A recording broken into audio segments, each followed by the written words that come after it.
In today's episode, we're going to take a look at an alternative way to play the Pokemon TCG. We've heard of Standard, we've heard of Expanded.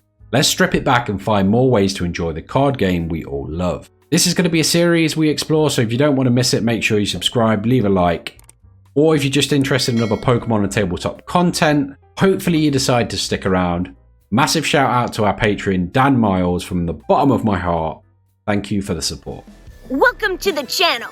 As usual, we've got tons of great things for you. So, gotta catch them all. And now, take it away. Today though, we are exploring Cube Draft. So, what is it? Cube Draft is a format where a player pulls a large group of cards together for other players to then draft from as if they were packs. For example, let's say I put together 540 cards for my cube, using my favourite evolution stages and a large selection of trainers and special energy. Now, in Pokemon in particular, you need to be slightly careful as we do have evolution.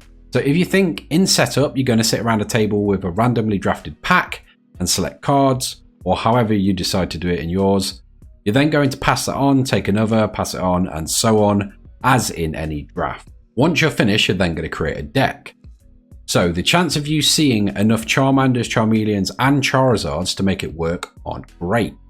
For that reason, you need to slightly adjust the amounts. For example, something like 8 Charmanders, 6 Charmeleons, and 4 Charizards should be enough. It won't guarantee everyone gets all of them, but it does mean if a few people decide to go the same route, they have the opportunity to do so. This doesn't guarantee you can get a perfect line, but in Draft, in Cube, that is half fun. Pulling some of your favourite old cards and trying to build fun decks around them, and then just playing matches against friends.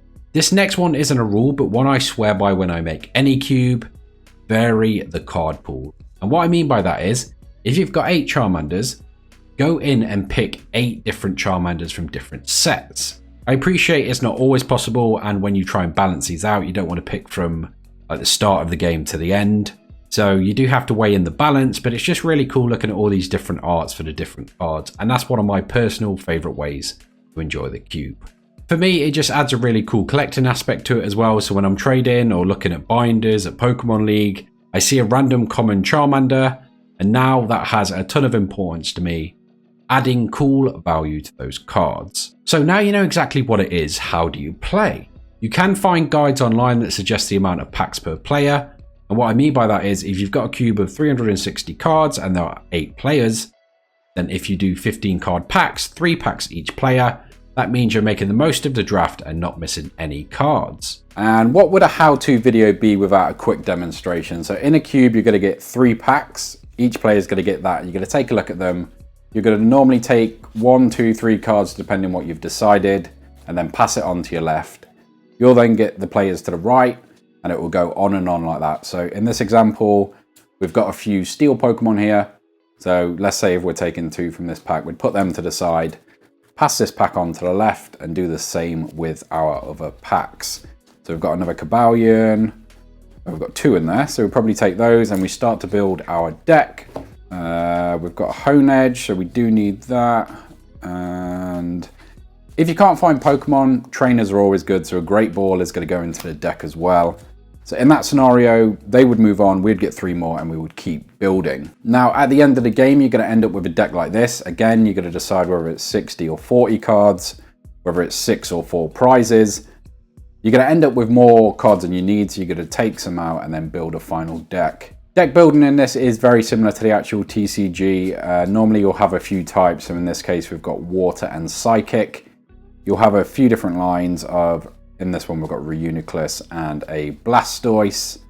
And in general, just good supporters to search out Pokemon like Fog Crystal, Rare Candies. We've got Stadiums.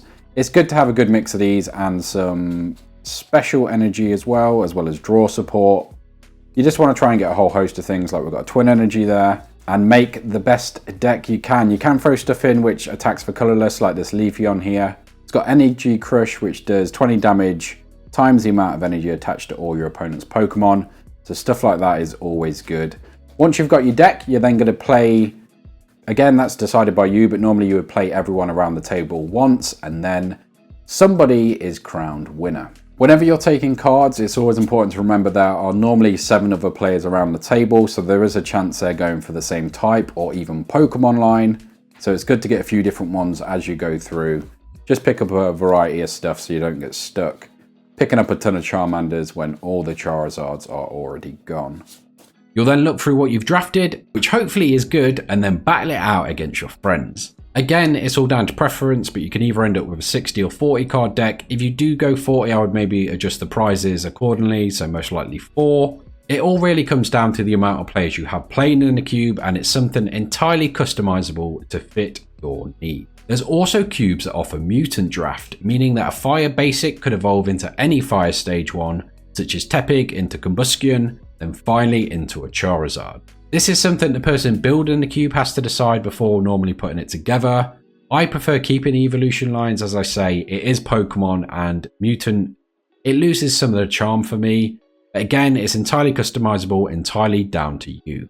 The only thing with the cube is I do regret getting rid of some of my old cards now because they are perfect for this type of thing, and that's what I enjoy about it. You can reuse those commons and uncommons that you've never played before, which now finally have a place. Now, if you're like me and you've got rid of your older cards, don't fret. I've found some good luck on eBay just finding bundles of cards. Normally you can search by set, so I found like Heart Gold, Soul Silver bundles and stuff around that era, which does help you also balance your cube. So if you don't have a ton of options now, there are ways to get them. Like I say, eBay for me has been a brilliant one, and just car boot sales, stuff like that, finding those lots adds some value to those cards for you. Outside of that, it might make sense to have some rules in place. Obviously, it's an evolving game over the years, and some things have changed.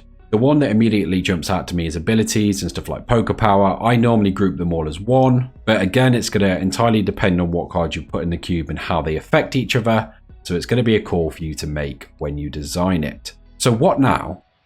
You know how it works, you know how to build it. If draft cubing doesn't sound like something for you, I'd suggest finding someone with one and giving it a try, because building it can be a massive job and it's going to take a lot of time, a lot of cards, it's going to take a lot of effort.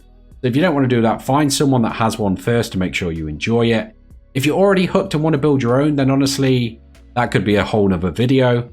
But great creators like Omnipoke have gone through all this, so I will link their video down in the description and up here, so you can take a look and dive in yourself. I will of course though answer any questions you have, and like I say, subscribe and like for the next alternative way to enjoy the Pokemon TCG. If you made it to this point in the video, thank you so much for watching, and I will catch you in the next one.